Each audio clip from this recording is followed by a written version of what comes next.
All right, what's going on, Insane Gamers? As always, it's your boy Yo Soy AC Weezy, joined by the man goddamn T Hayes. As you can tell, he's got a legit setup now. He's out of the closet, thankfully. Out of the closet. He's got Q R Kelly, even though he's canceled. Listen. They got to see what's good with the lighting in there. Oh, do you want me to fade it like your hair that you did yourself, or do you want me to jump it? What do Jump we think? around. Jump. I like a little jump, Jump. He's got the party lights in there. No, he's not in a sorority. Or you go red room. I feel like it's a little too light outside for the red room, but we'll go back to purple. Listen, it's never too light outside for the red room. Oof. Ha ha. So listen, not a lot of sports going on right now. We had an interesting episode last week. We went pretty far in depth to kind of grade the teams post draft. A lot of people, teams got better. Some teams stayed the same. And I don't know why the fuck everybody thinks the Vikings are going to be good. So I'm just throwing that out there. I don't know why. But this week, we're going to go through the rankings, right? For this upcoming season, the power rankings. NFL just released their official rankings. Tyler, what do you think? Do you agree with them necessarily? Not so much? No, I don't agree with them as much now that I'm looking at them. I just looked 1 through 32. Not really digging them that much. Like you said, they have the Vikings top 10. I mean, we'll get into that, but it's these rankings are. I don't know. They're kind of suspect. How do we want to do it? Do we want to start from the bottom probably and work our way? See if we agree with it. Started from the bottom. Now we here. Let's go. Okay, so at 32. This is by NFL.com, by the way, so we don't get any copyright infringement or anything like that. So gotta give your sources. I learned that in college. Right, you gotta. Anything I learned. Yeah, right. You gotta do your works cited, right? Yeah, your MLA format, works cited, NFL.com. Thank you for the power rankings. Now let's get into roasting them. If you give a little exclamation point, works cited in the chat. No, I'm just kidding. But anyways, number 32, we got the Jacksonville Jaguars. Tyler. Now, I don't know. They drafted, like I said, my player with the second favorite name in the draft, Clavon Chaisson. That sounds like a seasoning. Yo, listen. Add a little bit of Clavon Chaisson to that. It tastes real good. Get the Salt Bay going off in there. Hey, it's original. It's unique.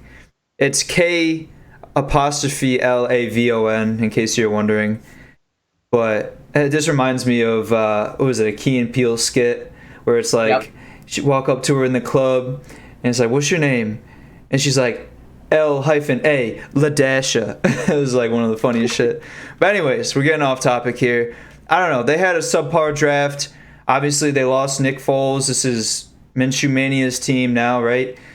I don't know. I guess this makes sense. There's a couple other teams.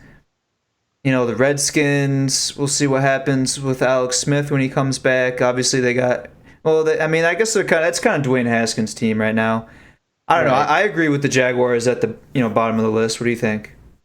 I agree. I mean, like you said, they lost a lot of their defense. They still have a lot of young players, but I don't know. It's just I feel like Gardner Minshew's going to come off, have that sophomore slump, and that's really what's giving this kind of ranking for the Jaguars precedent.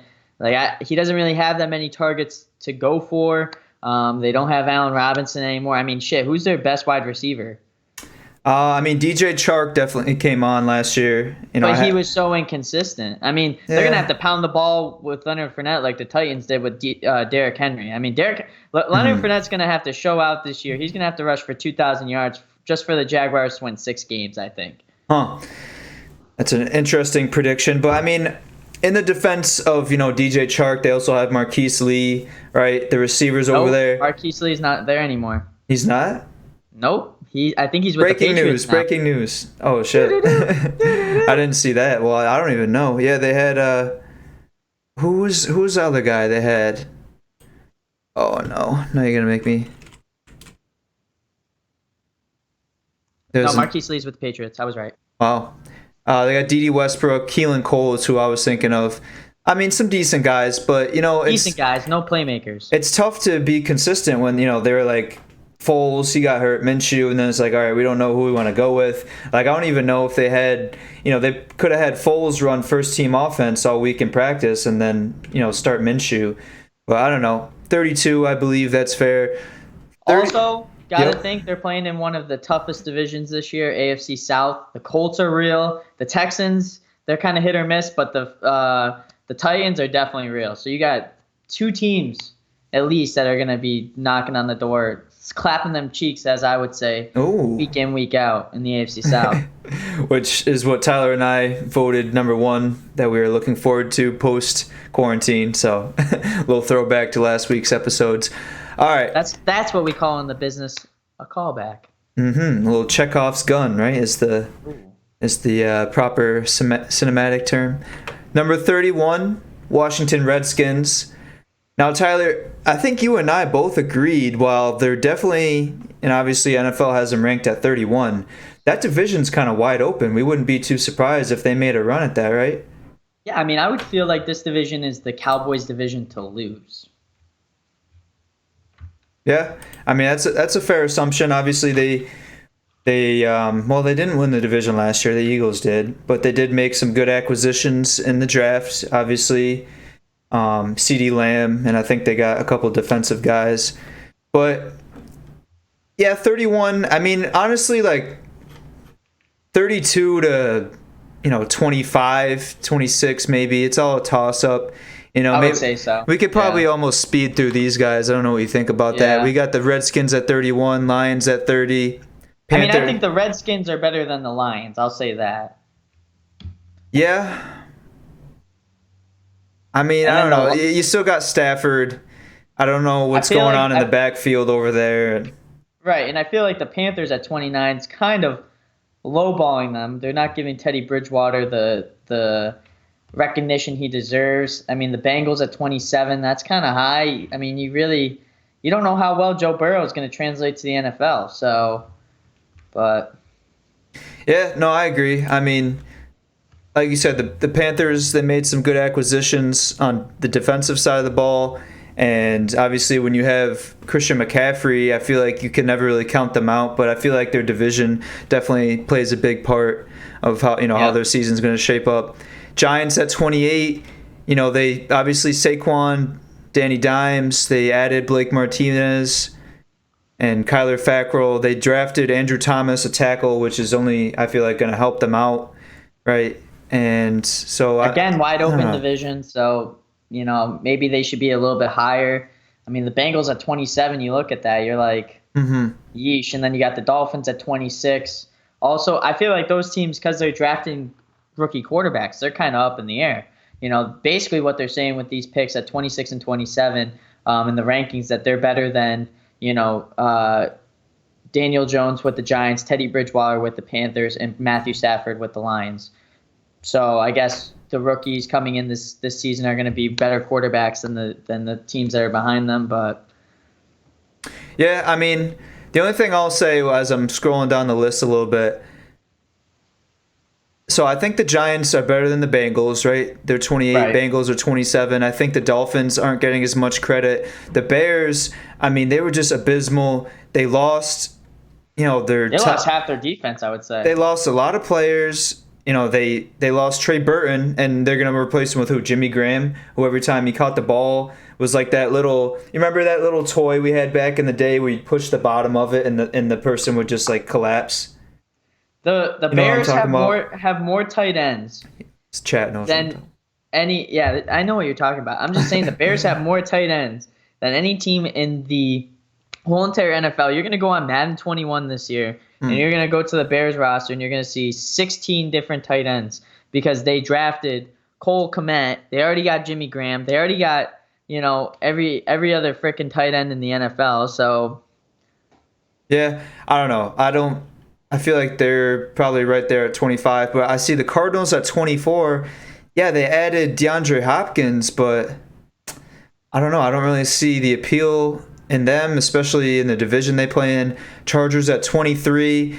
Their defense got better, Tyler, and I don't know. We'll see what happens. They got Tyrod Taylor, who's proven in the past to be a 500 quarterback, right? He's taken some Bills teams to the playoffs.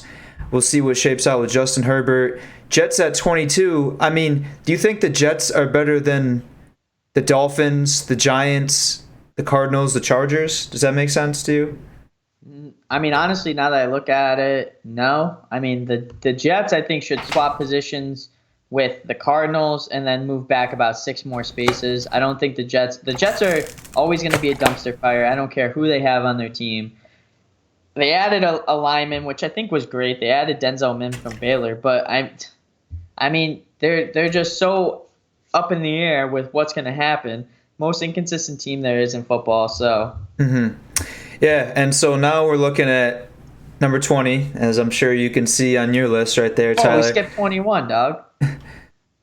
Oh, yeah, I thought we were just kind of speedballing through these. I mean, the Broncos at 21, I guess that makes sense. They've always been a defensive-minded team.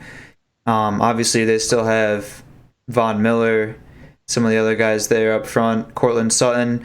I mean, they added Jerry Jeudy, opposite Their offense Cortland is going to Sutton. be interesting.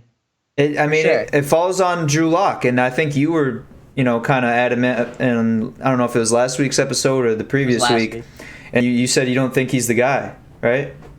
I just don't think he is as good as everybody thinks he is. I think he's a fraud, and until he proves me otherwise, I'm going to continue to say that. I think he has. This year is going to prove it. It's just like Baker Mayfield in Cleveland. You have Melvin Gordon in your backfield, Jerry Jeudy, Cortland Sutton, KJ Hamler. They have all these guys that they can go to. What more do you need to add, I guess you could say, to help this guy out even more? I mean, I guess their line may have something to do with that, but I guess we'll see. I don't think Drew Lock is as good as everybody says, and I think this ranking is pretty fair, honestly. Yeah, probably the most fair assessment other than the Jaguars at 32 that we've seen thus far. But yeah, I mean, I'm just looking at the notes here. They picked up Graham Glasgow. He's like a guard center hybrid. I don't know. I feel like they've always had a solid line, but yeah, I mean, I just look at these guys. If you see Philip Lindsay and who's Melvin Gordon? No, the other guy they had, Royce Freeman. Last year, they combined for over 1,000 yards rushing, which is, decent for guys like that. And, you bring in Melvin Gordon. I don't know. We'll see. I feel like they might need to restructure the offensive, the offense they run, the format, maybe spread it out a little bit, kind of do a lot more screen plays because they have skill guys. They don't need to put all the pressure on Drew Lock. They can, they have Noah Fant. Obviously, a nice security blanket they picked up last year at tight end. So we'll see. And now, Tyler, we get to number 20, which let me just, before you go off, and I'll let you, indulge in some, whatever you're going to get into. I don't think this is a fair ranking for the Raiders. And, Do you think that they should be lower or higher? No, I think they should be higher. I mean, how much have we bashed the Falcons and, the Rams? They lost Todd Gurley. Above these guys, the Texans lost DeAndre Hopkins. The Rams did not only lose just Todd Gurley, Brandon Cooks. Yeah. They lost the one guy that went to the Raiders, Corey Littleton, and the middle linebacker. Mm-hmm. I mean, they've lost a lot of players. They're not the same Rams team that they have been in years past. Yeah. No. So I don't agree with this, but I'll let you go off. Obviously, it's your team. I agree with that assessment, obviously, because being a Raiders fan. But I look at the rankings: 19 Browns, like you said, 18 and 17 with the Falcons and Rams. Texans. I mean, that's like the biggest question mark of a team in the NFL this season, along with who's at number 15, the Patriots. I mean, you got all these teams. Eagles number 14, and I feel like that's exactly where the Raiders should be, is number 14, because I think they've added a lot of great offensive and defensive free agents this year. They got great players in the draft. They added to their offense. They added players that complement Derek Carr. I think a lot of this season is going to be on Derek Carr, whether he steps up and has the MVP season that he had in 2016, and if John Gruden gives the defense and the offense all of the success and the plays that they need in order to succeed as well. I mean, the biggest thing that I see that's going to be the downfall for the Raiders this season is not only their division because they have to face the Chiefs and the Broncos and the Chargers twice a year. I think we play them probably the fourth toughest division, but they do have a tough schedule this season. I looked at it. If you want to look at the Las Vegas Raiders schedule, they are facing some pretty hard teams, I feel. Hold on, let me pull it up real quick. Yeah, and I mean their defense was solid last year. Obviously, they had some good rookies come in: Jonathan Abram, Max Crosby. They also had Nassib on the end there. They bring in, but even before the draft, they bring in Demarius Randall. You got to fly over there or something? Yeah. What would you say, in your opinion, is the toughest division in football this season? It'd be tough to go against the NFC South, which the Raiders have to face all of those teams this season. Yeah. They face the Bucks, the Saints, the Falcons, and obviously the Panthers. Then we got the Browns, who's decent. Mm-hmm. The Patriots, who, I mean, going up against Bill Belichick is never going to be easy. You got the Jets, and then you got the Bills, one of the best teams in football, I would say. The Mm-hmm. Dolphins, mediocre, and then you got the Colts. I mean, you look at this; it's going to be tough to even go 8-8 at that point. And maybe that's why they have their ranking so low, is because of how tough their schedule is going to be. But it's going to be interesting. I think a lot of this is going to fall on Derek Carr, and a lot of this is going to fall on John Gruden, as it should. Your quarterback and your coach are the main points in your franchise, as you know. Being a Packers fan, you have one of the best quarterbacks to ever lace up a pair of cleats. Yeah, no, I've been fortunate from that aspect for quarterbacks. Maybe Jordan Love is the next in line to stead that Packers backfield. But anyways, we'll get there. Obviously, Packers better team. They are ranked a little bit higher than the Raiders. But I mean, when you got Aaron Rodgers, you should be. Yeah, I mean, yeah, I gotta speak my piece on that as well. But no, I mean, like I said, you bring in Nelson Aguilar, obviously Tyler's Eskimo brother, and then you draft a couple Henry Ruggs, Henry Lynn Ruggs from Kentucky. Bowden, I feel like could be the next best special teams guy. I'm just going to put that out there. He killed it at wide receiver. He steps in at quarterback, right, and is making plays. This guy, he's an athlete. Tyler, Is he the next Antoine Randall? I'm thinking he could be the next. That's a throwback, bro. Be the next Devin Hester, man. Honestly, just the way that, like the hybrid type player he is, a utility guy as they refer to in baseball, that can kind of play all around the field. I think he could be definitely really good in the special teams. But yeah, we'll see. I feel like you said, Henry Ruggs and all those guys, Demarius Randall. They got Darren Waller, one of the better tight ends in the league. We'll see how that shapes out the best, right? Arguably, allegedly. 19, we got the Browns. We're talking good offenses. A lot of skill possession guys. Obviously, they brought in some more help at the tight end position, which I thought they were okay with Njoku, but they brought in Austin Hooper to help Baker Mayfield out. Still got Juice, Jarvis Landry. They got OBJ, right? Yeah, good defense. They got Nick Chubb. I mean, they got Myles Garrett. Kareem Hunt. Jedrick Willis, which I love. That was my first favorite name of the draft, Tyler Jedrick. I don't know. Flavion seasoning came in. Yeah. That's like my dark horse, but yeah, the Browns remind me of the Houston Rockets in the sense of they have probably the best scorers in the NBA, James Harden and Russell Westbrook. Yet this team isn't going to be the best team in the NFL. They have all of the pieces to be the best statistically, but they just don't mesh well together. Right. Yeah, I don't know. They're just yeah. It's a lot of star players. It's almost like trying to do like a super team. There's only one ball. And you can't share it, I was going to reference the Heat. Obviously, they did all right, but it's not like the Warriors, how they kind of took over the NBA for a while. But I digress from that aspect. I agree. The Browns, it's going to fall on Baker Mayfield, and really it should. Rightfully so. Obviously, the quarterback, they get all the praise when they're doing well. They get all the heat when they're not. But not even from that aspect of the position. It's just like this guy, Heisman winner, right, comes through, drafted first overall. They expect a lot out of you. He's kind of been up and down. He's been scrutinized a lot. I don't know if all of it has been just, but at the same time, he's got to come out and perform. And with this squad right now, there's no reason why he can't. And again, the next team, the Falcons, I think both the Browns and the Raiders should be ranked higher than them. I mean, they had a lot of departures. They did bring in Todd Gurley. A lot of questions about his injury past. Dante Fowler Jr. They brought in Hayden Hurst, who I think is a good complement or replacement for Austin Hooper. Maybe not as good, but he'll fit in quite well. But again, Tyler, they're in that division, so I don't know if the rankers over at NFL, whoever's in charge of that system, are looking at how they think they'll finish or just the overall strength. But they're in probably the toughest division in football right now, and I just don't think they're as good as they say. Well, again, I mean, like we said on the past podcast, they have the most first-round draft picks in the league right now. And I think it's going to be like one of those situations that the Browns are dealing with. Too much star power with only one ball. And I just think a lot of this falls on Dan Quinn as a coach. I don't think he's as good as they give him credit for, or I don't think he's as good as they think he is. The only reason why he got to the Super Bowl is look at his offensive coordinator.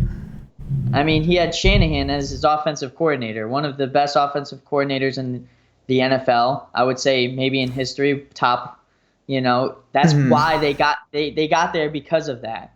And I'm not big on Dan Quinn. I never have been. I don't think he's as good as a coach as everybody thinks he is. I think he's a better defensive coordinator. I don't even think they're going to be the third best team in the NFC South. I think the Panthers might even be better than them in most cases in terms of meshing together.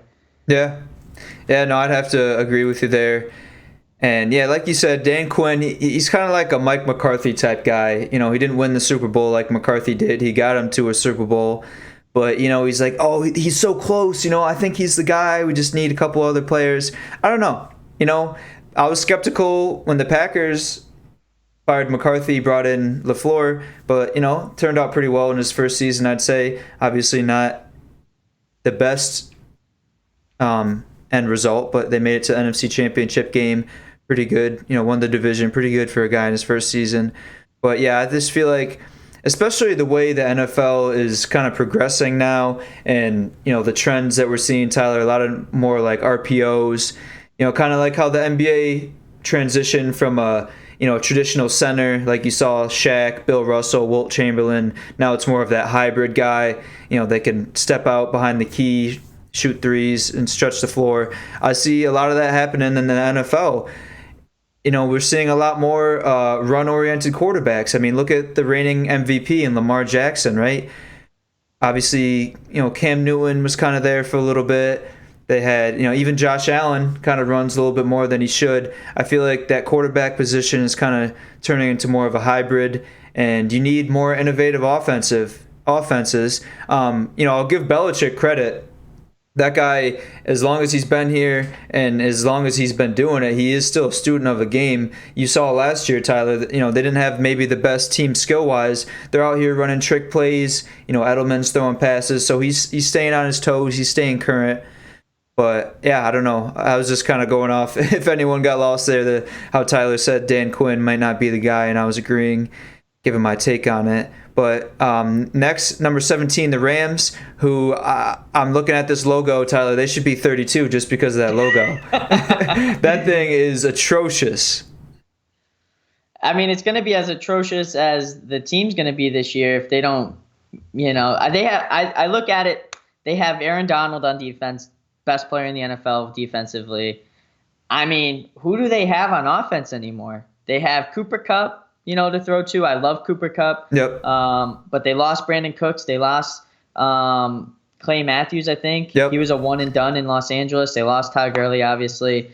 I don't think that they had like a great draft in any sense of the way, but I never want to count out Sean McVay. I love him as a coach. I think he's an innovator in the NFL, one of the young, bright-minded coaches in the NFL. So I think, honestly, that is why they put them so high, is because Sean McVay's the coach. Yeah. And it just goes to show, having a good coach, I don't know. fucking But what Goff a is way! decent, but like, who's their starting running back? I don't even probably That Brown guy, Malcolm Brown, C.J. right? Anderson maybe. I don't know. But you look at this from progression. The Rams obviously the best team years ago when they faced the Patriots in the Super Bowl and lost. But now they're just going like this on a slow decline in that division. You got the Seahawks that are better than them. You got the Niners that are better than them. Hell, the Cardinals could even make a case for being better than the Rams this season. Yeah, no, I agree with you there. And that kind of goes quite well into the next team. At 16, we got the Texans, who got rid of DeAndre Hopkins to the Cardinals. I mean, yeah, they still got J.J. Watt. I don't know if they're thinking Will Fuller is the guy. Obviously, they have He can stay healthy. Kenny Stills. They got Brandon Cooks. They got Brandon Cooks. So yeah, I mean, they got some weapons for The problem with the Texans Watson. is this is the team that has the most injured players, the most unhealthy players, I should say, in the NFL. Brandon Cooks can't stay healthy. Cooper or what's his name? Will Fuller can't stay healthy. No. David Johnson can't even stay healthy. I mean, J.J. Watt, he's the epitome of the guys that can't stay healthy. This is a team that if they can all come together, stay healthy, they might be able to do well. But with history, and history repeats itself. I mean, our history teacher, Mr. Renner, taught us that. Hey. I mean, history repeats itself, and it's bound to happen. Yeah, no, I agree with you there. I mean, as we're talking about coaches, a lot of controversy has been thrown around Bill O'Brien. Do you think he's the guy? Do you think he's kind of lost hold of that locker room, or what? Again, I think he's one of those coaches that, and like you see here on NFL.com, it says coach and GM. So I was right a few weeks back, by the way. He is the GM of the Texans. I just think maybe he has too much on his plate, and honestly, I don't even think he's one of those coaches that should be a head coach. He's one of those guys that's a classic, should be a coordinator type guy. He should be under someone, under Bill Belichick, under Sean McVay, or something of that nature. Right. Guys like this, you look at it, you can't even keep your best player on your team happy.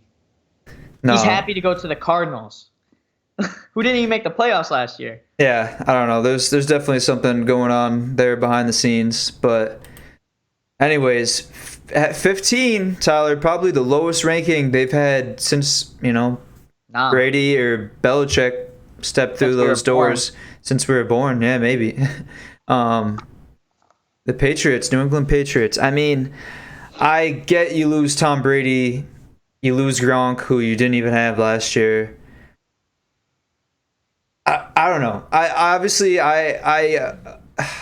understand and accept that Tom Brady probably is the best quarterback of all time, but he is getting up there in age, right? I think he can still win. I think he could have still won with the Patriots. I think he's going to win with the Bucks. But I don't really see that as big of a loss as they're saying right now. They still got.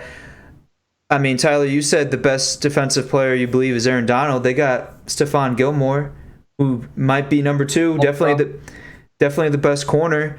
To me, they didn't lose too much. Though. He's getting older. They lost a good amount. I don't know. I mean, you look at Andy Dalton, who just got cut by the Bengals, who's won on that. Who else? Cam Newton. Yeah. Get Killer Cam behind. Killer Cam is a guy that is bred to win. Right. Give him 1 year under Bill Belichick. I just want to see it. For me, I'm biased. Obviously, I like Cam Newton, and I would love. I don't know. Would I love that? Because I feel like if he goes to the Patriots, they probably win a lot of games. And, same old story. But at the same time, I just don't know if he fits in that Belichick system, kind of more of a traditional, I formation, right? Hammer the ball. And I just gave him credit for being a student of the game and kind of adapting to the times. I still think he's at his very core, more of a traditional offensive-minded coach. I just feel like Cam Newton, I disagree, actually. I think Cam Newton would fit very well in the Bill Belichick system. And the reason I say that is because anytime Cam Newton throws the ball Hail Mary down the field like he was known in Carolina, it never went well. But Belichick likes to do those little dump off passes, and that would give Cam Newton some confidence. He's completing a lot more passes. Get some guys around him. I mean, they have a dynamic running game that could suit well with him. I just think Cam Newton makes the most sense. He's young. He's been to a Super Bowl before. He has been a winner his whole entire life. I mean, I would just love to see it. No, I mean, I wouldn't hate it. Like I said, I'm a fan of Cam Newton. Definitely don't want to see the Patriots here. Yeah, I mean, I don't hate them. We're just sick of them. We're sick of them. We're done with them. I like the Warriors. I like everyone on their team. I was done with them, for a while. But I'll tell you what, Tyler, if that whole plan or design that you just came up with comes to fruition, Cam Newton speaking into existence. Exactly. Cam Newton, Sony Michel, and James White in a triple option. Woo! That's a little scary to think about. But we'll see how that all pans out. I don't know. I feel like they might go the Andy Dalton route. But anyways, might go with the white quarterback. I've said what I said. well. Yeah, I mean, even that guy, the starter now on the depth chart, what's he was from Auburn. I mean, he could be decent. We don't know.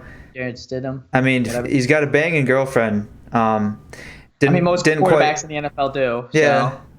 I mean, it didn't quite work out for A.J. McCarron. Catherine Webb couldn't come through and speaking of that, Jay Cutler and what's her face? Oh, no, yeah. Rest in peace. Yeah. Cavallari, yep. Is it not Chelsea? Damn. I don't know. She's a dime piece, though, but... Yeah. Jay Cutler, next season of The Bachelor, ABC... I just gave you your next idea. You're welcome. Give me royalties. Pay the man. That would be fire. God damn. If they're looking to diversify it, and instead of bringing in another fucking commercial pilot, Jay Cutler, man, shit. Former NFL quarterback. That sounds like ratings to me. And you heard it here first. ABC, No Look Podcast. All right, I dig it. So, number 14, Philadelphia Eagles. Yeah, terrible. I mean, what, you don't like the position or this team? I think this is way too high. Really? I mean, yeah. they won the division last year. I guess they didn't do too much in the draft.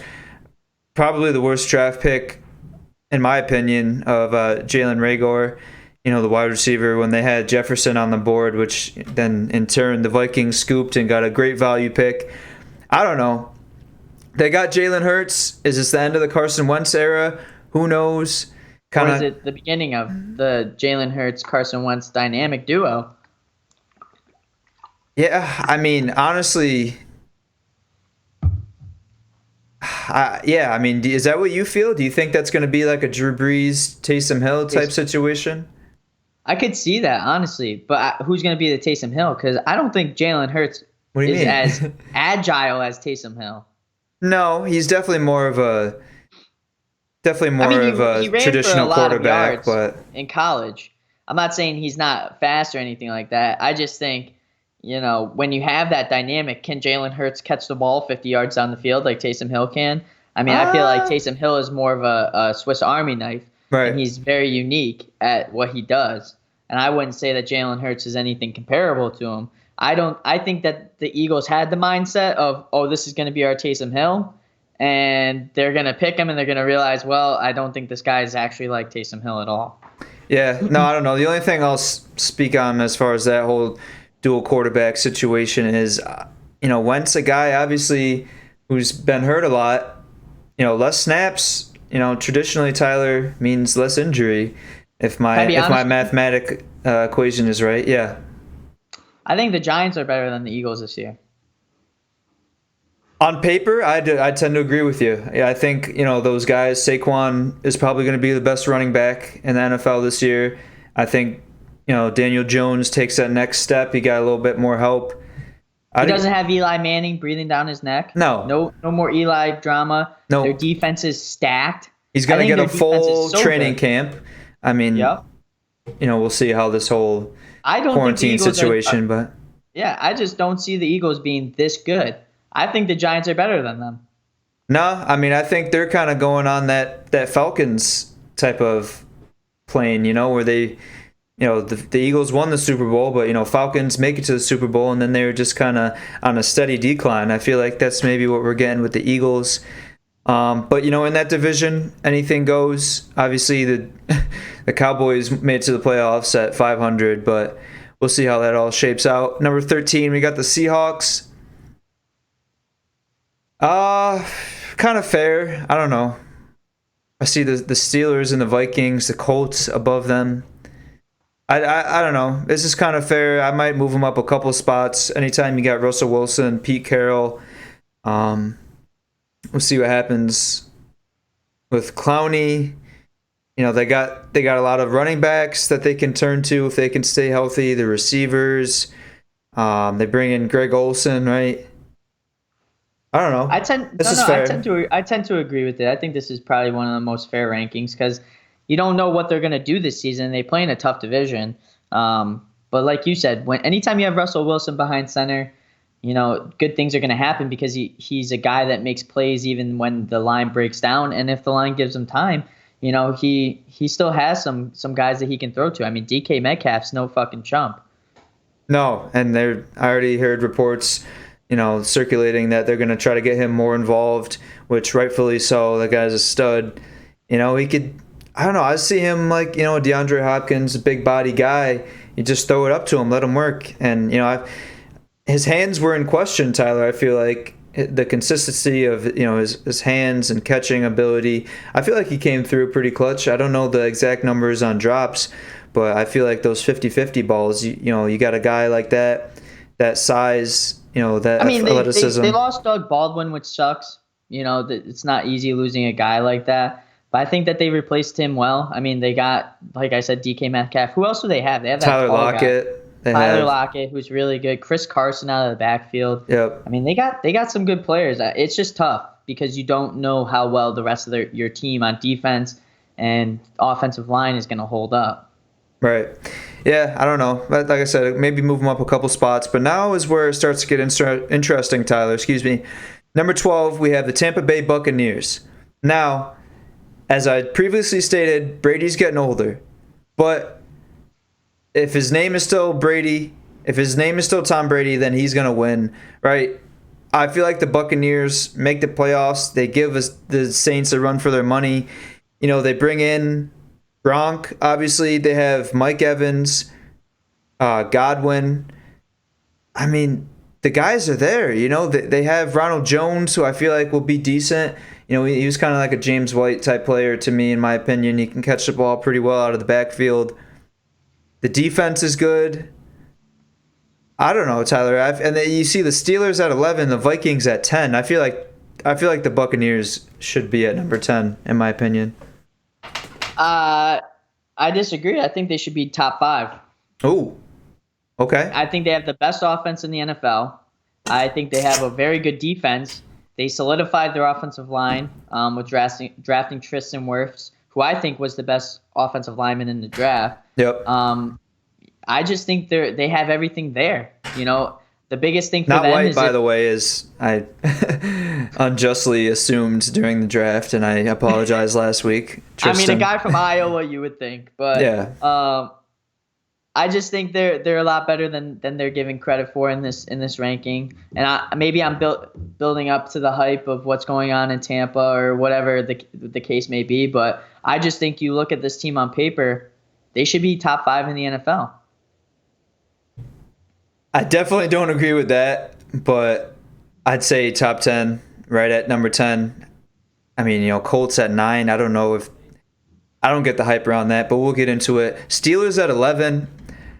I mean, I'm just scrolling back down the list. I feel like Buccaneers, Seahawks, Patriots, I mean, Browns, Raiders. I feel like all those teams should have been above the Steelers.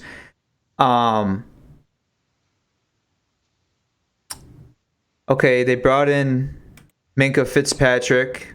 Who they had last year.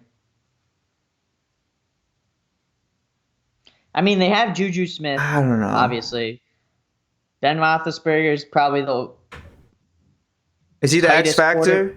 I mean, Ben Roethlisberger is probably the tightest quarterback in the NFL. I mean, I just think like he's one quadricep away from taking a step and destroying it. I mean, it's I don't see the hype around this, and I think this ranking is, I would say in this ranking, is the biggest reach of a ranking that they gave to a team. 11, Yeah. too high. I mean, really, other than the guys they had last year, they bring in Eric Ebron, which, I've always liked Ebron. He's a good tight I love end. Ebron. But how He did just drops the ball. what was there? Did they even hit 500 last year? I mean, They made the playoffs. They squeaked in Yeah. past the Raiders, might I add you. right. So I don't know. That should tell you. I know you hate the Raiders.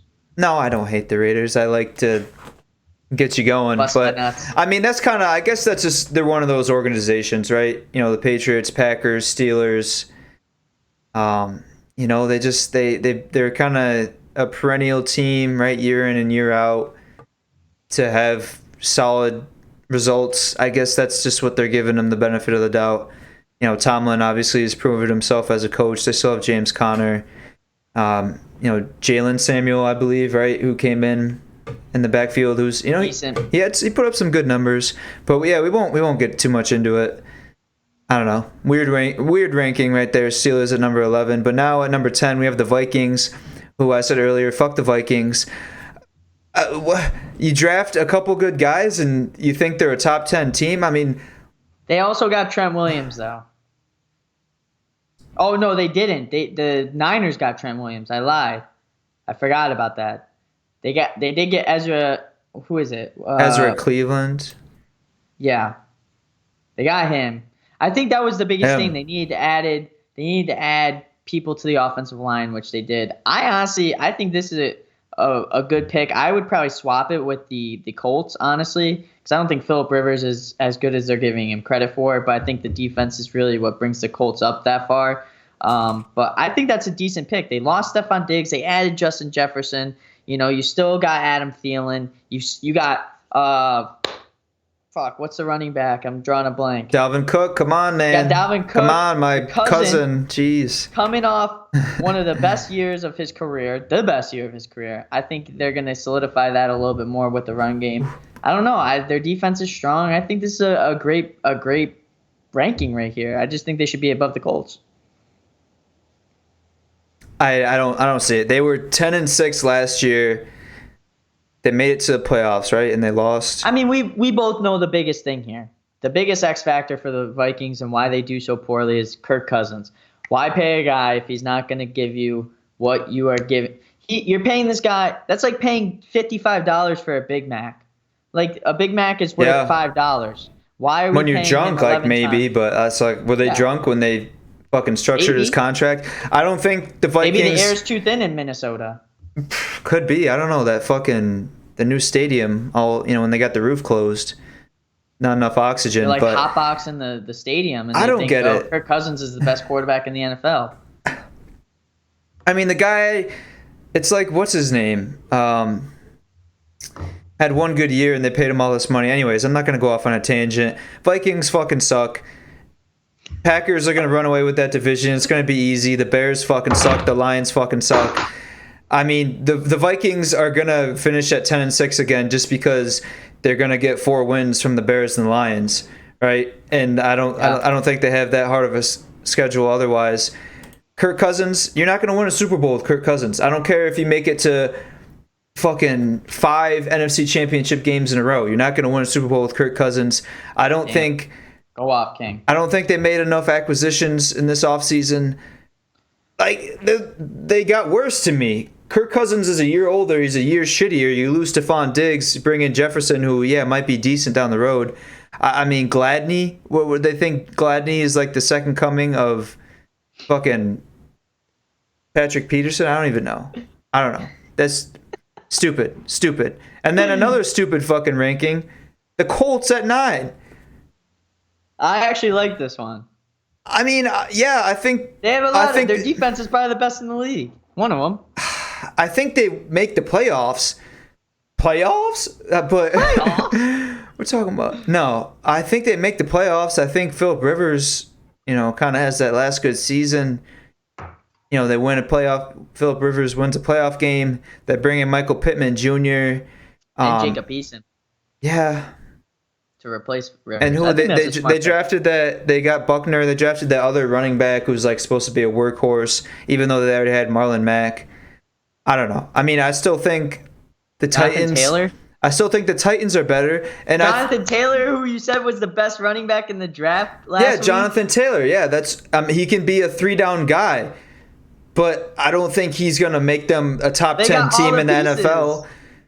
But look at Tyler. They still got to go through the Titans, and they still have the fucking Texans in that division, who I think can steal a game from them. You line up the Colts versus the Texans 99 times out of 100, and the Colts win 99 times out of 100. Listen, I think the Colts are by far a better team offensively and defensively now than the Texans, by far. Oh, for sure. But I just feel like the Texans are kind of that grit, grind it out type team. I think, Tyler, I'm going to go on record and say this. They split games this year, the Colts and the Texans. I'm going to say the Colts flatline them. I think the Colts and the Titans split games this year.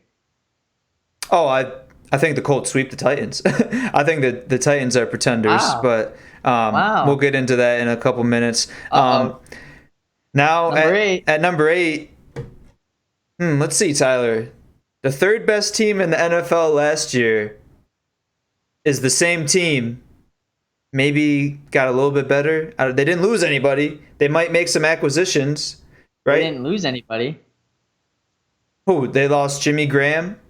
They lost Fackrell. They lost Blake Martinez. Yeah, but they'll figure that They out. lost some of their guys on the line. I mean, they've lost a lot of players this season. They lost Bulaga, who was on his last leg. I mean, they got Elton Jenkins, who's going to come in. I mean, he started like every game as a rookie at guard. He's going to be a stud this year. And this is the segment of the show where we get into owner talk.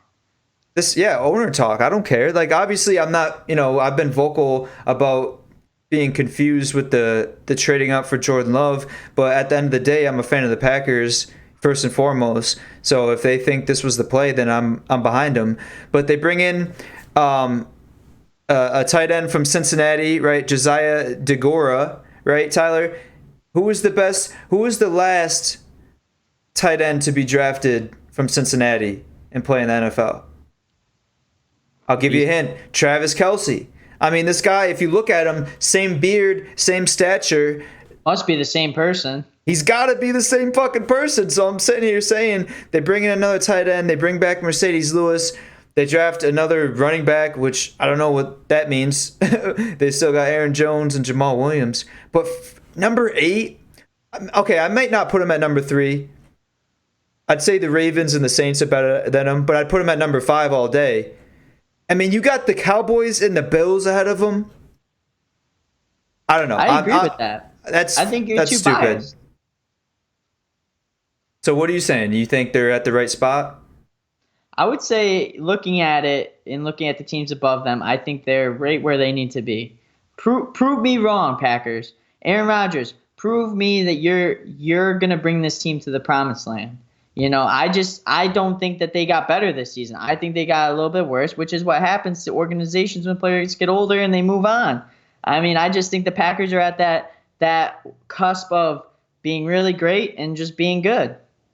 Yeah, but the thing with the Packers is they've always been better when they're underdogs, right? Last season, which is fine. Prove me wrong. Yeah, that's all I'm saying. No, that's why I don't agree with it, but I don't hate it because I always love them as underdogs, right? They won the Super Bowl 2011. They only make the playoffs because Deshaun Jackson fucking returns a crazy punt return against the Giants, and by whatever the tiebreaker rules was, the Packers make it in as a wild card team, and they go all the way to win the Super Bowl. Last year, new head coach, not expecting much out of them, and obviously they're hyping up the Bears and the Vikings last year. Packers come in, they go 13-3. Listen, I'm saying the Packers are going to go 6-0 in their division, right? That's a given.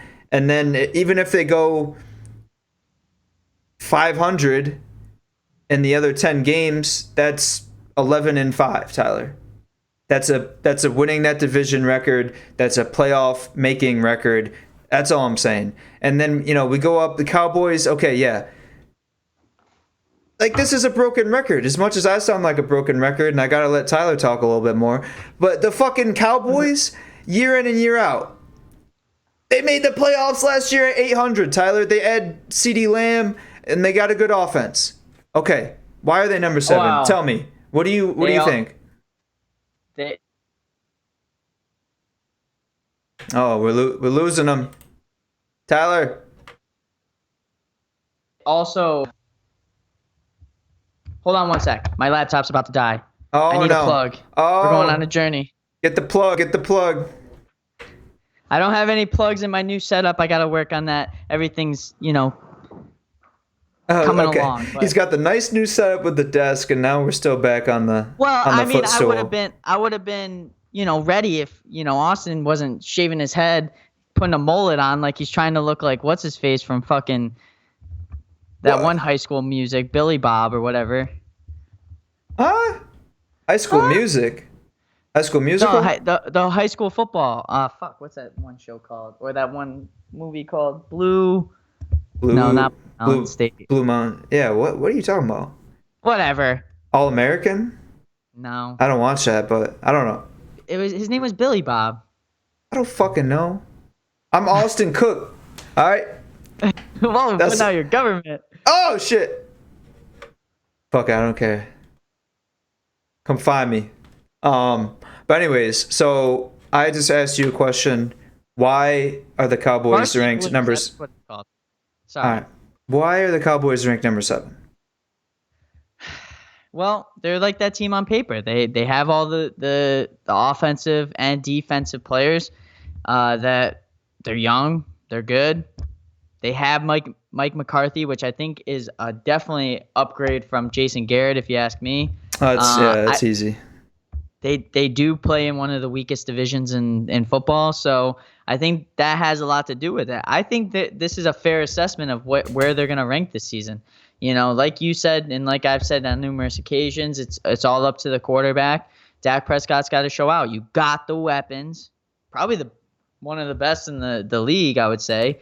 You got to prove it. You have one of the best lines too. They lost a few guys on the offensive line this season due to retirement signings and what have you. But I just think this is their season to lose, Yeah, no, I tend to agree with you there. And as we're going through here, I'm just kind of finishing up our bracket. So I'm going to let you talk on this one. But like I just said, Bills at number 6, they got better, but they still lost to the Texans last year in the playoffs. So I don't really see how they jumped this high. Team, right, but different Texans team. You can't look at the past, man. I mean, like the Texans are a different team this year, and the Bills are vastly different. Adding Stephon Diggs, like we've said on previous podcasts, huge acquisition, helps Josh Allen improve as a quarterback. Probably help his statistics a little bit, not have to run like a madman. Yeah. Rush for over 1,000 yards again this season. They have the defense. The Patriots aren't the same Patriots that they've been known to play against. They play against the Jets. I mean, the Dolphins. I feel like they definitely win 6 games just by rolling over the AFC East this season. So I think this is a good pick by the Bills. I mean, I could see them going 12-4, 13-3. Yeah, I mean, I'd say maybe because of their division, but other than that, if this is just like a true power ranking, I don't agree with them at 6. And number 5, like I just said, Tyler, Titans, I don't know. I think they're pretenders. They come off on paper, right? Good coach, stud running back, solid defense, good skill position guys. But again, as I'm talking shit about Kirk Cousins, I'm going to keep talking shit about Ryan Tannehill. He's just one of those guys. Like, yeah, Titans will probably win that division again. They'll probably make the playoffs and win a game or two. But they're not going on that same run they did last year. And Derrick Henry is not running for 200 yards a game in the playoffs. I mean, every team in the NFL 100%. Is going to fucking stack the box and say, all right, Tannehill, you got to throw for more than 90 or fucking 19 yards, whatever it was. Yeah. No, I agree 100%. I think this is accurate. I think this is what I was saying. This is where the Buccaneers swap with a team. This pick right here, I don't think the Titans are going to go on the run like you said. I don't think Tannehill is as good as they're paying him for, and Derrick Henry is definitely not going to have the same year that he had. I mean, their defense is going to be good. I think they have one of the best secondaries in the NFL. But I don't see them going on a magical run like they did last season. They're gonna come off. Everybody's gonna think they're the best team, and teams are gonna be ready for Derrick Henry. Teams are gonna be ready to stop Ryan Tannehill. This isn't. I feel like this is one of the easiest teams. I'm gonna say this on record. I think this is one of the easiest teams to prepare for. You have to stop one guy, Derrick Henry. Kind of one-dimensional, stop him, you right? win the game. Yeah, exactly. Yeah, no, I'd tend to agree with you there. Yeah, I don't know. A little bit high. Swap this ranking with the Bucks, and I would agree with it. All right, now we're getting crazy. So now it gets real interesting. Now it gets real interesting. A lot of good teams, Tyler, that got better. I mean, right now this is probably a toss-up. I don't know. I'd almost say the Niners should be at number 4, but right now we got the New Orleans Saints. Best, one of the better teams in the NFL. Got better, right? They added some receiver positions. They got what's his face, Sanders. They added some guys on the defensive side of the ball. Had a clean draft. Taysom Hill. Can I tell you what? Give me the top 4 right now. I'll tell you what I think 1 through 4 should Saints 4, Ravens 3, Niners 2, Chiefs 1. Ravens number 1. Yeah. Chiefs number 2. Yep. Saints number 3, Niners number 4. Yeah, I agree with you 100%. I mean, and then we'll dive into the Ravens. I mean, if they beat the Titans, who knows what happens, right? Because I feel like they match up a lot better than against the Chiefs than the Titans did. Give them more of a game. But like I said, Tyler, reigning MVP Lamar Jackson, and then you bring in Calais Campbell, and then a guy Patrick Queen, who I don't know how he fell to him. And like I said before, Campbell and Queen, dude, that's kind of like a Ray Lewis, Haloti Ngata type vibes. You know what I'm saying? And that stoic defense that have always been perennial studs. And I think they get better. Hollywood Brown, I think he makes the leap in that second season, right? The running back position, they still got Mark Ingram. Didn't they add someone in the draft too? They did. Dobbins. Oh my God. I mean, J.K. Dobbins. Dobbins. Talk about J.K. Dobbins. He is no joke either.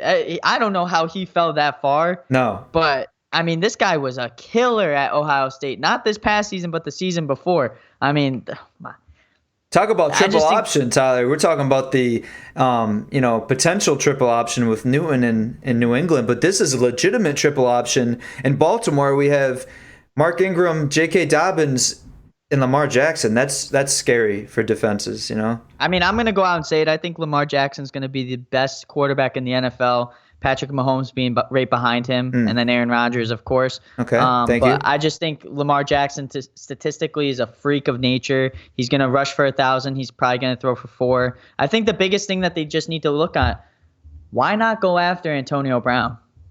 Why not sign him for 1 year? Have him play opposite of his nephew or cousin or whatever the hell Hollywood Brown is to him. Right. Just give him a year. Let him play. You add a guy like Antonio Brown just for 1 season, I guarantee you that the Ravens win the Super Bowl. That just adds another option for Lamar Jackson to ball out, be a showstopper, be a guy that puts up ultimate statistics. I just think they need one receiver that's a guy that is already known, that a guy that can put up those statistics, a guy that Hollywood Brown, you look at him, you're like, not that great. But you get a guy like Antonio Brown, Hall of Famer, should be, at least statistically. It just puts you from number 2 or 3, wherever they're at, number 1 easily. And I think they're number 1 already. Yeah, no, I agree. Like I said, I agree with you 100% there. I think they should be number 1. Saints should be number 3 in their spot. And yeah, number 2, we got the Niners. To me, kind of the same story as the Packers, but Niners are still number 2. Somehow the Packers slipped to number 8. Same team, right? And they didn't really do much in the draft. Tyler, I'm gonna go out on a limb here. Go off, King. I don't think the Niners make the NFC Championship game. Like, they're kind of the favorites right now. I don't even think they get there to face the Saints, who I think will be there for sure. I mean, they bring in Trent Williams. He's getting old, man. At the same time, he didn't play last season. I don't know. I mean, you got a car. If you don't drive it, if it sits there for a year, you still puts miles on it. Yeah. But I don't know. I just think these guys, they kind of got there because I don't want to call it luck, Tyler, but I think they just had a formula that worked in that present time. And football is obviously any given Sunday. It's not a series like other sports. So they had momentum, right? Everyone was healthy. I think that played a lot into it. I don't think they make that NFC Championship game. Early AFC Championship and NFC Championship predictions. I'll go first. You want me to go first? Yeah, I mean, AFC, I think we're on the same page. It's going to be easy. Ravens, Chiefs. Yeah. I'll give you go first with your NFC then. Do you have one? Because I have one. It might blow you away though. Well, Tyler, I'm kind of a guy of prophecy and speaking into existence. We may be on the same wavelength here. Oh fuck, we might be. But everyone wants that Rodgers-Brady Super Bowl. They might not get it, but I think they'll get the NFC Championship game, which honestly, Tyler, sometimes the championship games are better than the Super Bowl, right? You have the home field advantage that plays a factor in there. Some teams use it to their advantage. Other teams overcome it, which is even more, than beating them in a neutral site. I don't know. And guess what, folks? No Look Podcast has the opportunity to see it. Regular season, Brady's versus Rodgers in Tampa. Austin, are you flying down to Tampa to see this game? If you do, you could sleep in my king size bed with me. I mean, we could have a grand old time at Mons Venus, or if you like the spaceship, we could go there and then go to the game on Sunday. How do we know it's in Tampa? It's in Tampa. Did they release the Yeah, they schedule? said that game's going to be in Tampa. Well, I know you can kind of predict it because they play the same, right? They cycle through the division. Yeah. Anyways, yeah. No, I'm there. 100%. I'm not gonna. If this happens, you're coming down. No Look Podcast. That's the next trip. Tampa, Bucks versus Packers. Our NFC Championship prediction preview. We get to see it live.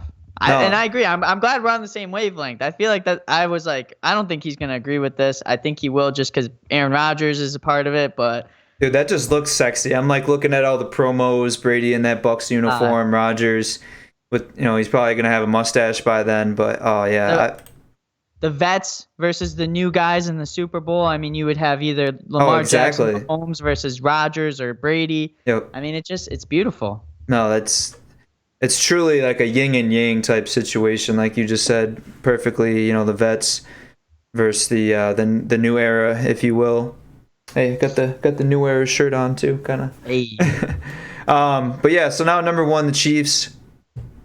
It's not terrible. I don't hate it. Obviously, the reigning Super Bowl champs, Tyler and I think the Ravens should be there, but the add Clyde Edwards-Helaire at running back, which maybe he's the answer. Obviously, they bring back everyone else. They sign Sammy Watkins. They keep Tyreek Hill, Mahomes, Kelsey. Yeah, I mean, that's a safe pick right there, Tyler, at number one. Yeah, I think really the biggest thing with the Chiefs is can their defense, and we've been saying this on this podcast since we first started, can the Chiefs defense keep up with the Chiefs offense? So as long as they do that, I mean, only good things will happen. I think Andy Reid has finally seen the formula, the writing on the wall, how to do and get to the Super Bowl. So I think that's going to help him as a coach as well. And he's probably got one of the obviously top 3 quarterbacks in the NFL right now today. So yeah. All right. So that concludes it. That was our if you agree with us, ranking. You're smart. If you don't, then we don't care. Fuck you. Actually, we do care. But still, fuck you. No, I'm just kidding. But still, fuck you.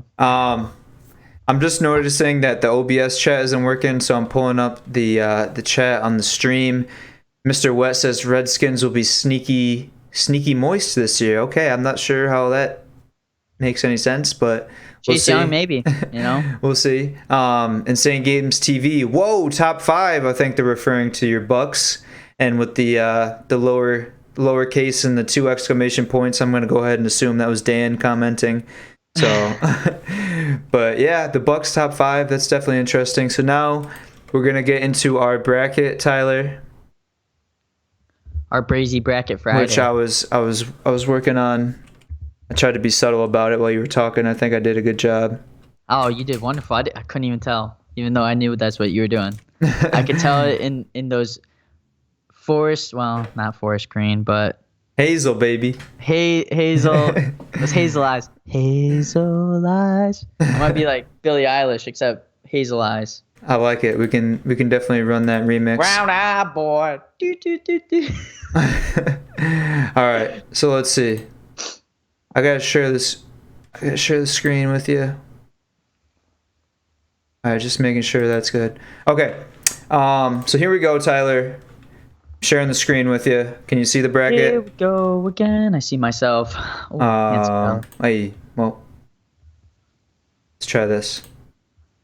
Oh, Opa, beautiful. You good? Ooh, that All one right. verse 16, Jesus. All right, man. So Tyler and I decided this week for our bracket, we're going to do the best shoes of all time, right?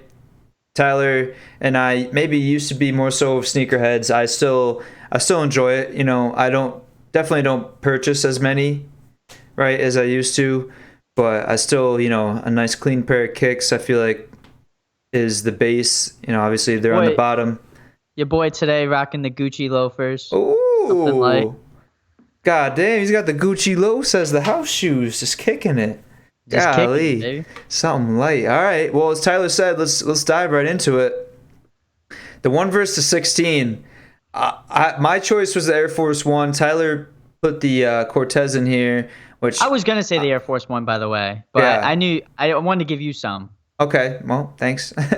Kudos to you for that, for allowing me, even though I would have picked him first. But Oof. I mean, Cortez.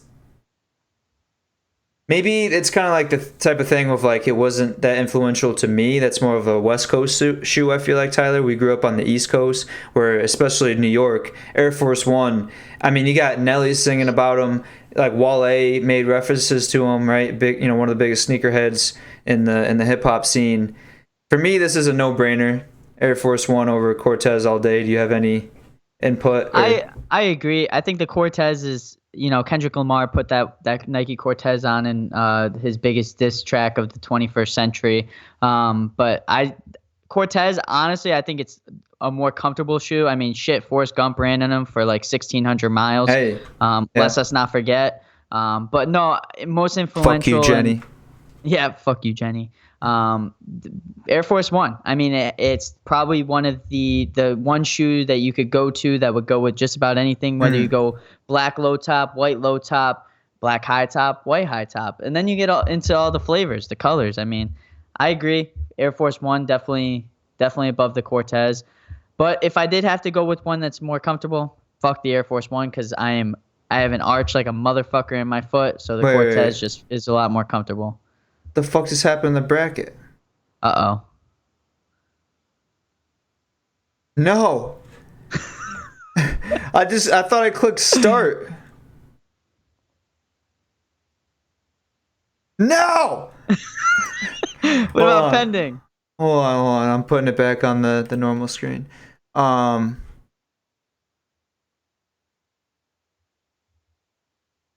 no. Son of a, what did I click start? Oh my god. All right. Fuck. We're going to have to do this on the fly again. Come on, man. What the fuck is going on? Did you see what I clicked? I thought I clicked start bracket. I didn't see what you clicked because I was in the midst of going off on why I thought the Air Force Ones was better than the Cortez. Do you remember where you put each and every one of those? I think so. All right, how about this? We go to commercial real quick. Yeah, we can do allow it. us to bring us back into this.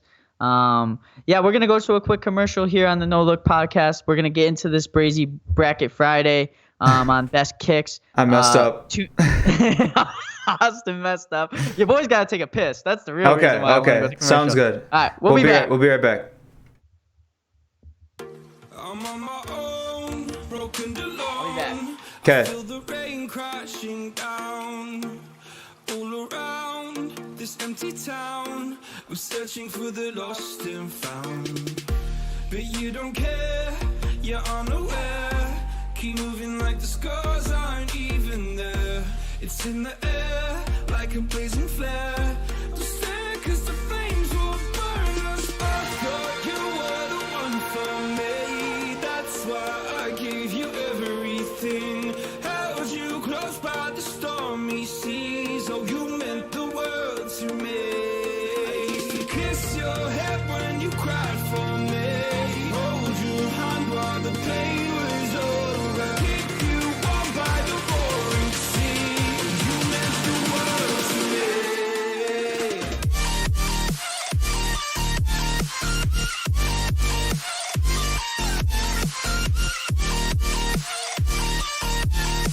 Oh, you meant the world to me.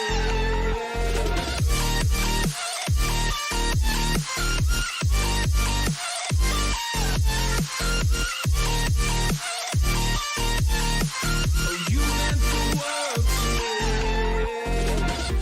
My darling dear, you're never here. When I'm in pain, you hide and disappear. Like shadows in the atmosphere, charting the stratosphere. Yeah. I prayed for you and kept you near in hopes you'd chase away my fears. I'm on my own, you made it so, and now I'm chasing nightmares through. I used to run with you through the great big leaves, laugh at you when you laugh at me. Hope for us because I believe the home was just you and me. I thought you were the one for me. That's why I gave you everything. Held you close by the stormy seas. Oh, you meant the world to me.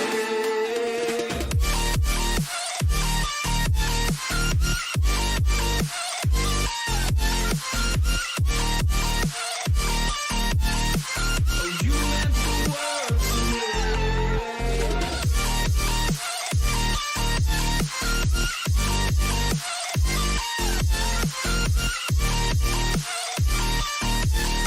Oh, you meant the world to me. Oh, I'm gonna do this on my own. No point in blaming you, you did not know. Oh, I thought you were the one for me. That's why I gave you everything. Held you close by the stormy seas. Oh, you meant the world to me.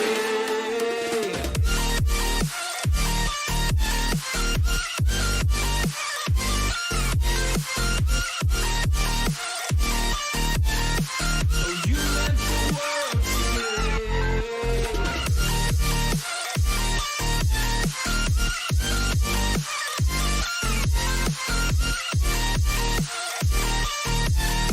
Oh, you meant the world to me. Oh, I'm gonna do this on my own. No point in blaming you, you did not know. Oh, oh, I'm gonna do this on my own. No point in blaming you, you did not know. I thought you were the one for me. That's why I gave you everything. Held you close by the stormy seas. Oh, you meant the world to me.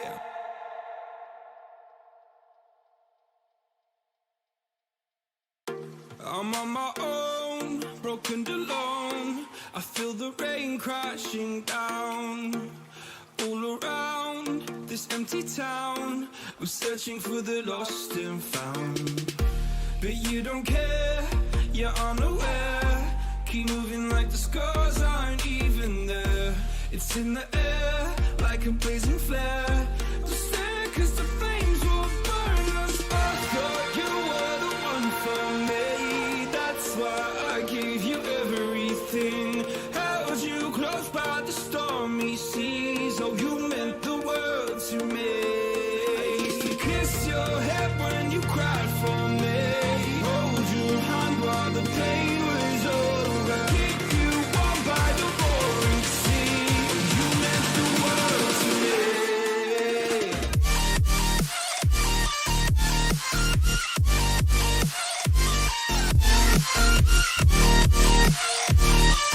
I'm gonna go white, a little brighter. All right, we're back. Apologies. I did it correct this time. Tyler relieved himself at the restroom, so we should be good to go, ready to rock. And we got our bracket. It's all fixed, perfect now. So as we just concluded, AF1, Air Force One, the Uptowns, the Cocaines, right? Whatever you want to call them. They won the first matchup. So now we got the 9 versus the 8, the Bo Jackson versus the Air Max 95. Now, both iconic shoes, right? Both Nike. Bo Jackson, that was kind of like the innovative shoe with the strap on it, right? You know, it wasn't really like a huge strap, but it was kind of, you know, it was kind of influential. Yeah, I mean, The trainers. Bo Jackson, probably, yeah, exactly. The most versatile shoe to come out in its time. You could use it for training. You could use it for casual. It was the first of its kind. For me personally, my birth year, Air Max 95s, I think were one of the most comfortable casual shoes. I love all the colorways that it came out in. Mm-hmm. You can still rock them today, and you know people still do, and they come out with new colorways all the time. I would put the nod to Air Max 95s, although you know the Bo Jackson was one of the most functional sneakers of all time. Yeah, no, I agree with you there. I still own and wear a pair of Air Max 95s. They're comfortable, they're fashionable. You can do a lot with the midsole and you know the different up top. So yeah, it's easy for me as well. Air Max 95. Now, interesting matchup here. We got the Chucks, obviously Converse, and I kind of left it up to interpretation. You know, the higher, the low top. I mean, Tyler, you can't go wrong with a pair of Chucks, right? Kind of clean look, maybe more of a West Coast vibe. But at the same time, KD4s, man, some of those colorways, that was kind of when the resale market was popping too, right? They had the Aunt Pearls, they had the Weather KDs, right? The green ones, and they were going for a lot on the aftermarkets. Yeah, I mean, I would have to put the nod to the Chucks. The reason why I said the KD4s is my favorite shoe to play in for basketball. I loved all of the colorways it came out with. I thought it was the most comfortable shoe, low top, to wear for basketball. I loved all the colorways. I actually wore one in my senior pictures, the Easter eggs. Love that colorway. Matt brought out my pearly blue eyes. But yeah, I mean, the Chucks, they're going to be a classic. They'll always be a classic, kind of like the Air Force Ones. I would have to give the nod to the Chucks as well. Yep. All right. So we got the Chucks moving on now. Matchup of the ages. We got the Yeezys squaring off against each other. We got the 350s and the Nike Air Yeezy 2s. I mean, Tyler, this is easy for me. As much as I'm more so of a Nike guy in general. I do have a pair of the 350s. I kind of caved, and they are comfortable. I enjoy them. They're fashionable. But the Nike Air Yeezy 2, I mean, you talk about the Platinums, the Red Octobers.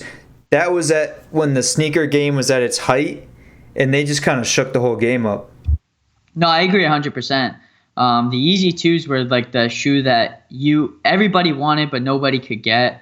It just looks stupid comfortable. I've actually tried them on before too, and they are really comfortable. Mm-hmm. I've never worn the Yeezy 350s because they're always so big, and I can never find my size for them. But no, I'd have to give the nod to the Air Yeezy 2s. Kanye with Nike slaps differently. That's all I gotta say. Yeah, I mean the culture and fashion was at a good point at that time. So now, interesting matchup here. Both of Tyler's choices. We got the Retro 11, Tinker Hatfield design. definitely one of the most influential sneakers. And, you know, obviously a lot of people say it's the best retro of all time versus the Van Low Top, which I've always kind of swayed more towards the low top Converse as opposed to Vans. So I would probably easily go with the Retro 11 here. What do you think? I'm going with the Retro 11 too. The most comfortable Jordan basketball shoe I've ever worn in game, and the best look casual. This is probably my favorite shoe of all time. If I die and I'm not wearing designer shoes, put me in a pair of Retro 11s. Doesn't matter the colorway. Well, Concords preferably. Yeah. Or the Space Jam 2000s. Those were my favorite. But the Van Low Tops, that was my nod to the skaters out there. Probably one of the most influential skating shoes that was out there. But I'll agree with you on this one too. Retro 11 for sure. Yeah, and I don't know. My favorite is the Retro 8 as far as retros go, but that's because I'm a little biased. That was my first retro I've ever had. And at the same time, my only beef, which, you know, I'm going to agree with you on the 11s, but they just kind of got hyped up, Tyler. Those Concords, man, that was like everyone wanted a pair of those. Like, oh, that's the best shoe ever. And I kind of just lost my taste for it. But now, diving into another interesting matchup. Retro 3 versus Kobe 7. Another matchup of both of yours. I mean, I don't know. The Kobe 7s, as far as like basketball sneakers go, those are some of the best basketball sneakers. But the Retro 3s, I don't know. I'm a big retro guy. I'm kind of torn. I agree 100%. Love the Kobe 7s. They were the reason why I put them on there is another reason. Same reason with the KD 4s. Amazing shoe to play basketball in. Also great to rock casually. I just think the Retro 3s are just more, I don't know. I just like them a lot more. The colorways are a lot better. It's just one of those sneakers that will never go out of style. You can rock them with low cuts, or you can rock them with shorts. You can rock them with jeans. You can rock them with anything. They look good regardless. No, I agree with you. Like I said, I'm more of a retro guy. Also, Kobe 4s are probably my favorite Kobe's. You know, a lot of people had those back in the day when we were playing high school ball. And I thought those were, you know, aesthetically pleasing, functional with fashion. But so we're going to put Retro 3 into the next round now. Two of mine, interesting matchup. We got the up-tempos, you know, the Scottie Pippins against the foams, the foam posits. Which, Tyler, the foams definitely had a phase, right? Everyone was kind of rocking those at one point. I had a few pairs myself. I never had a pair. I was never into it. I don't know. They just they look like cinder blocks. I don't know. And they are. They're probably the most uncomfortable shoe to ever wear playing basketball. I wore them that one time in Tamarack when we clinched the Wazrin League title. Hello, hey, how you doing? Okay. Breast Cancer Awareness Month. It was the pink ones. I thought my feet were going to fall off after, and I only wore them for 2 quarters, and I maybe even sat out the whole 4th quarter. So foams, me personally, are better than the up-tempos, I would have to say. I just think they're more popular, and I think that they look a lot better than the up-tempos. I really only liked a few colorways of the up-tempos, too. But let's talk about, they're super not to cut you comfortable, off, I had a pair of them. I balled in them back in 10th grade. I had a pair for a little bit. But let's talk about the longevity. Like, how many do you still see foams around? Oh yeah, all the time. No, you don't. Okay. That was a Yeah, you rhetorical do. question. What the fuck? What? Yes. Compared to when they're at their height. I see more foams than I see up tempos. But look at this. OBJ, his whole new cleat setup is based off the up tempos when he's got the writing on the outside. He's making them popular again. All right, well I just think the up tempos aren't. I just don't think the up tempos are like as fashionable as the foam posits. I'm just talking about like iconic to the sneaker game. So we got iconic. I would have to say the foams. Easy. I don't know. We got to do a coin flip. So we'll go up tempo. Heads are up tempo. Foams are tails. All right. I know how you ate that. Let's go. There you go. I was kind of indifferent because they're close, but also I don't think so casual. I was just being indifferent. I don't think they're gonna beat this next matchup. Which Tyler and I had the Balenciaga arena highs. Why did you rank them so low, though? Because I think they deserve to be on this list, but they're not one of my favorites. I mean, back when you and I were on that Facebook buying, trading, selling page, right? And we were in the sneaker game heavy. Those were floating around a lot. I definitely wanted a pair. They only had European sizes, so I didn't really want to get the wrong European size. translates. You can easily look it up, bro. I know, but I've never tried on a European shoe before. Come on. I've actually worn the Balenciaga Arenas, and they're incredible. Yeah. Very fashionable. Well, I look back at them now, and it's just like, whatever. It was a phase, I would say. Whereas the Air Max 90s, I mean, was this Tinker Hatfield's first shoe design? It might have been. And honestly, the Air Max 90, it's up there with the Iconic. Air Max 95. Yeah. Probably one of the most the most comfortable sneakers I've ever worn in my life. Also, love the colorways. Yeah. Loved selling them at Foot Locker. They were great. Classic. They always came. Yeah, classic. Just like the Air Force One. Fashion, function, you could, work out in them. They're more of a lifestyle shoe. I'd probably put them in that category, but I've worked out in them before. They're super comfortable to work out in. yeah, I just got a pair of those Landing on Mars 90s with the 3M, which I think are dope, so. I feel like this bracket should be based on if we were to have one pair of shoes to wear tomorrow, Right. what would they be out of the two that we're going against? I would have to pick the Air Max 90s. I'm Yeah. more of a comfort kind of guy.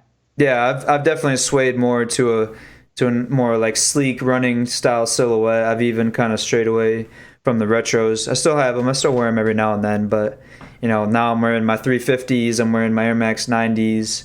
I got some Vapor Max utilities I'll throw in there every now and then. But anyways, as we always do, we're gonna go from the bottom up.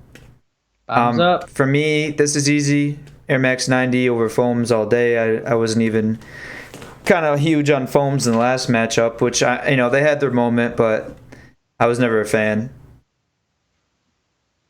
Go for it. You're waving me on. He's done. He's getting hungry. No, I was waiting for this matchup right here. Oh, Retro 11 versus boy. Retro 3. By the way, Austin, the only retro matchup we have right now, and for the rest of the bracket. It was the only two retros that we had in here. I didn't want to, my favorites are the 8s and the 12s, but I wasn't going to flood the whole bracket Also with retros. love the 8s and the 12s. They're great. Well, all right.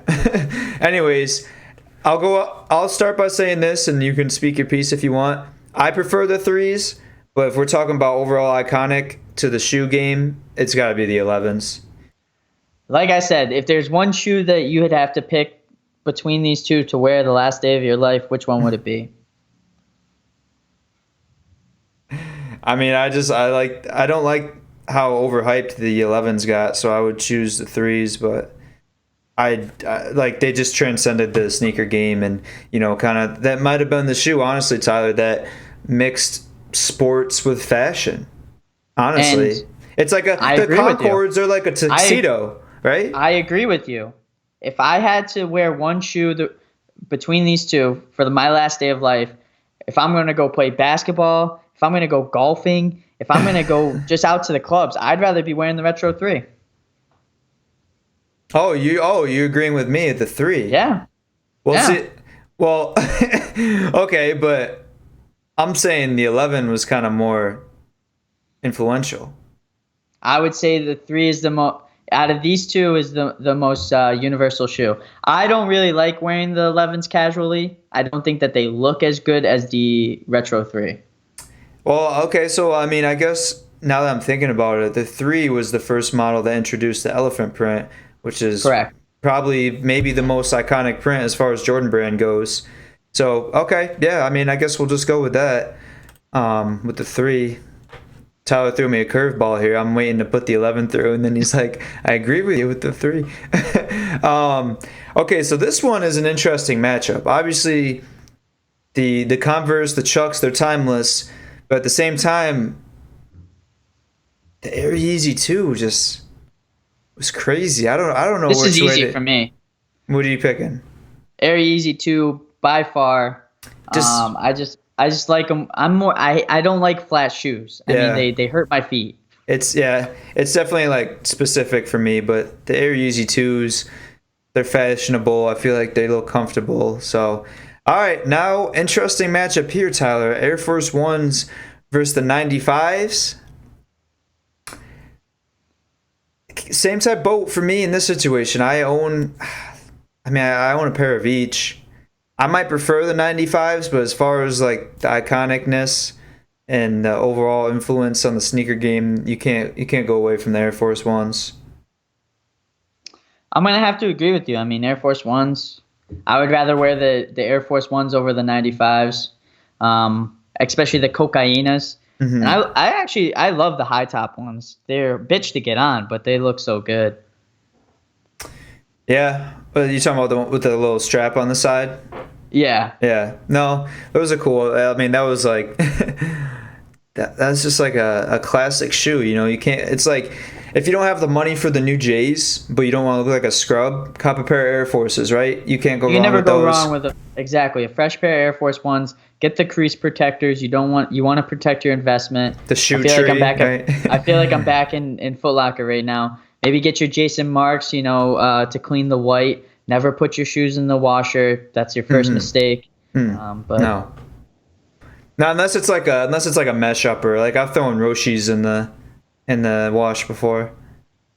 Oh yeah, that's a little different. But anyways, Roshi's are shit. So now I'm drawing a blank. Are we talking about? We were on the previous matchup. Now we're talking about the Air Force One still versus the Yeezys. I'd have to give the nod to the AF ones.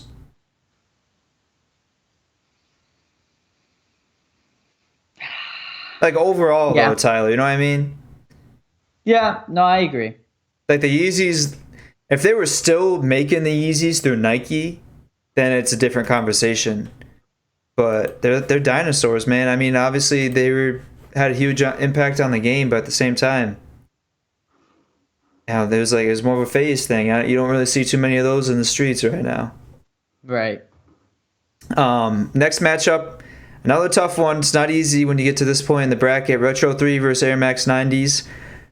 I love them both. You picking threes? Easy for me. I just think they're more comfortable when they're broken in, obviously, and I just think they look a lot cooler than the Air Max 90s. All right, I'll go with you. I mean, even though I might sway more towards an Air Max nowadays, at my very core and in my heart, I was, first and foremost a retro Jordan guy. So really, no matter what it is, the three. There's not a lot of Jordans I don't like, Tyler. A lot of retros. The 1s, 2s, 3s, anything probably 1 through 14 you can rock with. As I'm not huge on the 11s, but I know where you're going here. Because Where am I going? You're going retro 3. I have to. I think they're overall a better shoe than the Air Force Ones. Look-wise, comfortability-wise. You can't play basketball in the Air Force Ones. No. Maybe you can. I've never seen it. I think it's just one of the greatest shoes of all time. No, I agree with you. I mean, I've owned definitely more pairs of Retro 3s than Air Force Ones throughout my lifetime. And so... Especially those black cements, bro. God. Oof. Yeah, golly. With the Nike on the back, too, with the elephant print. Those are clean. You can wear underwear with those, and you'll be the freshest person in the room. Most likely.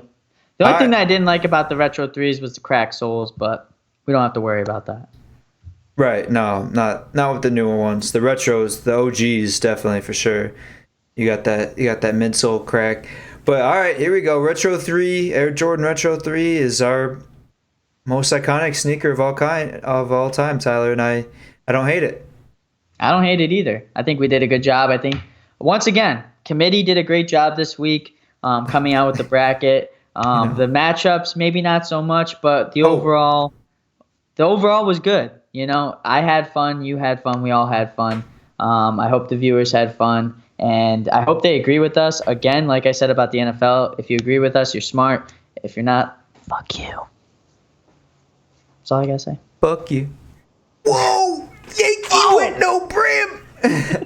Just had to get in there. Brim with no Yankee! Brim Yankee! I'm looking at what I'm assuming is Dan's comment, and he's like, whoa, top 5, and that's all I could think of. Whoa! Yankee with no perm. All right, that's another extended episode, Tyler. I don't know. I don't mind going a little longer. We got the time slot now, and it's kind of a fun way to delay our Friday night drinking a little bit, because otherwise we'd probably be a couple beverages Millie deep. Lights deep. Yeah. All right, so that's another episode of the No Look Podcast for your boy Yo Soy and the man goddamn. What do they got? The Dream Insane Games live at 7. Yep. So 7 or 8, something like that. Tune in at 7 just to be safe. Yeah, tune in for that. Check out the Instagram Insane Games TV. All right, we out. Love you.